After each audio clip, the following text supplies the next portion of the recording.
In ancient Egypt, there was generally a rather physical element to the ideal of kingship, grab lions by the tail and stab them element, personally bash your enemies over the head with a mace element. Seriously, pharaohs loved their bashing the enemy over the head with a mace, couldn't get enough of it. Pharaohs were supposed to be fit and athletic, ready to shoot down hordes of enemies without so much as smearing their perfect eyeliner. Part of the coronation ceremony, for example, involved the pharaoh making a full circuit of the walls of the capital on foot under the hot sun. Not the most fun time, even for an able-bodied adult, but I really have to hope they figured something else out for Pharaoh Pepi II, who came to the throne at the tender age of 6. But even after becoming pharaoh, you didn't get to sit back and relax forever. The Sed festival, also known as the heb-sed, might sneak up on you faster than you expect. Most commonly, pharaohs celebrated their first Sed festival on the 30th anniversary of their reign, and then every 3 years after that. But some celebrated earlier and some don't seem to have celebrated at all. When you have 3,000 years worth of pharaohs, there's going to be some variation.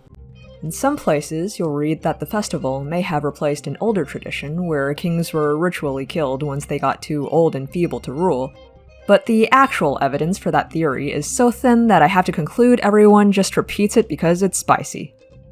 I mean, fair. The actual spirit of the holiday, however, is a lot more prep than goth.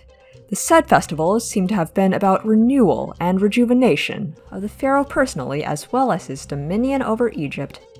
The hieroglyph for Sed festival is supposed to be a pavilion with 2 thrones where the king, dressed in a special ceremonial robe, sits on one throne wearing the white crown of Upper Egypt and the other wearing the red crown of Lower Egypt, symbolically reinforcing his rule over both halves of his realm.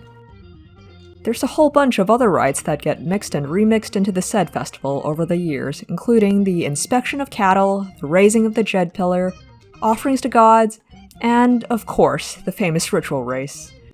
Across millennia of Egyptian art, you can see pharaohs booking it, generally with an animal tail tied to the back of their kilt, holding a flail in one hand as symbol of royal authority, and a small baton-like object that contains a sort of land deed for the kingdom in the other.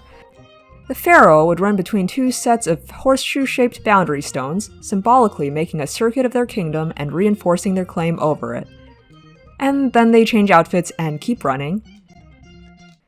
And run some more. Not even death could put an end to the running, not if you were really determined. Most pharaohs celebrated their Sed festival in temporary structures made of wood and reeds, but that wasn't enough for the 3rd dynasty pharaoh Djoser.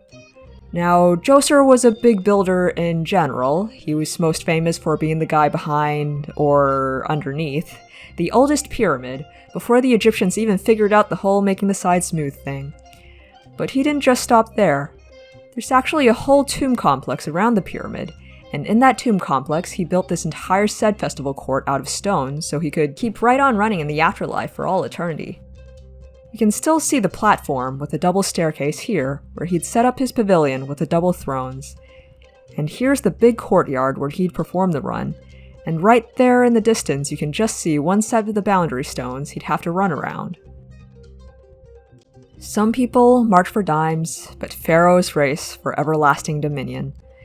Millions of festivals with life, stability, and power, as a later pharaoh's inscription put it, was the dream.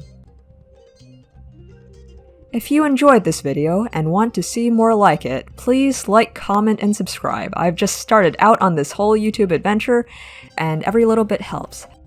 Thanks for watching, and I'll see you next video on Strange Times Under Heaven.